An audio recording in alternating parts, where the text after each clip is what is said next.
সংস্কার ও নির্বাচনের প্রস্তুতি একই সঙ্গে চলবে বলে জানিয়েছেন প্রধান উপদেষ্টা ডক্টর মোহাম্মদ ইউনূস। গণঅভ্যুত্থানের বিরুদ্ধ শক্তির অব্যাহত চক্রান্ত দেশের মানুষের ঐক্য আরও মজবুত করেছে বলেও দাবি করেন তিনি।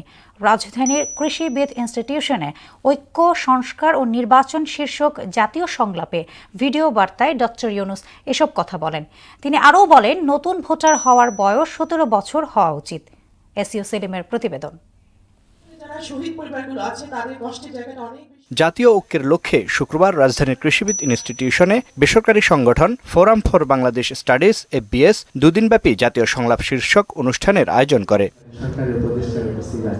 এতে প্রধান অতিথি হিসেবে অন্তর্বর্তী সরকারের প্রধান উপদেষ্টা ডক্টর মোহাম্মদ ইউনূস ভার্চুয়ালি অংশ নেন। নির্বাচন ও সংস্কার একসঙ্গে চলবে জানিয়ে প্রধান উপদেষ্টা সংস্কারের মহাযজ্ঞে সবাইকে আনন্দের সঙ্গে যুক্ত থাকার আহ্বান জানান। সংস্কারের যে মহান দায়িত্ব ঐতিহাসিক কারণে আমাদের কাছে এসে গেছে, এই দায়িত্ব আমাদের প্রত্যেককে, প্রতি নাগরিককে, রাজনৈতিক দলকে, প্রতিটি সামাজিক, অর্থনৈতিক, ব্যবসায়িক এবং ধর্মীয় জনগোষ্ঠীর প্রত্যেককে দৃঢ়তার সঙ্গে সংস্কারের মহাযজ্ঞে আনন্দের সঙ্গে ঝাঁপিয়ে পড়তে হবে। সংস্কার ও নির্বাচনের প্রস্তুতি একই সঙ্গে চলতে থাকবে। গণতান্ত্রিক বাংলাদেশ রূপান্তরে পেছনে ফেরার সুযোগ নিয়ে মন্তব্য করে ডক্টর ইউনূস বলেন, ফ্যাসিবাদ বাংলাদেশকে সব রকমের আদর্শ থেকে বিচ্যুত করে গভীর অন্ধকারে নিয়ে গিয়েছিল। তাই আবারও সাম্য, মানবিক মর্যাদা এবং সামাজিক ন্যায় বিচার নিশ্চিতে তার সরকার কাজ করছে বলেও জানান তিনি। প্রিয় বাংলাদেশকে সাম্য, মানবিক মর্যাদা ও ন্যায় বিচারের পথে ফেরাবার লক্ষ্যে কাজ করছি।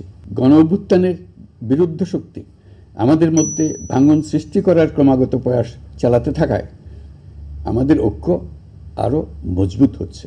জুলাই অভ্যুত্থানের ঐতিহাসিক আত্মত্যাগের মধ্য দিয়ে পাওয়ার সুযোগ কাজে লাগাতে ব্যর্থ হলে ভবিষ্যৎ প্রজন্ম কাউকে ক্ষমা করবে না বলেও জানান অন্তর্বর্তী সরকার প্রধান। আমরা এই সুযোগ কিছুতেই হাতছাড়া হতে দেব না।